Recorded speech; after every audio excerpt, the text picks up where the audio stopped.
Oriol, del tema de què podem fer per canviar la balança comercial.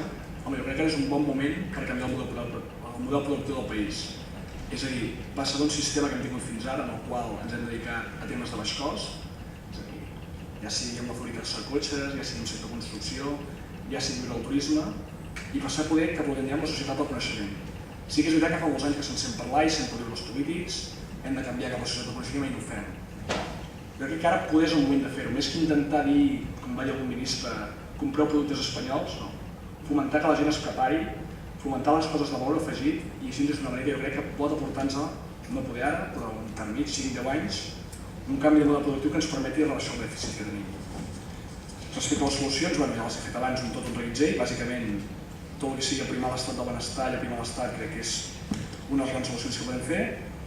I respecte a les oportunitats que ofereix la crisi, doncs no cal anar gaire lluny. Per exemple, una de les empreses que ara mateix està augmentant fortament les vendes és Mercadona. La qüestió és ben simple. Quan la gent no té tants diners a la butxaca, es mira més en què gasta els diners. O sigui, tu tens un producte que ofereixes una bona qualitat a un preu raonable, sens dubte guanyaràs més diners.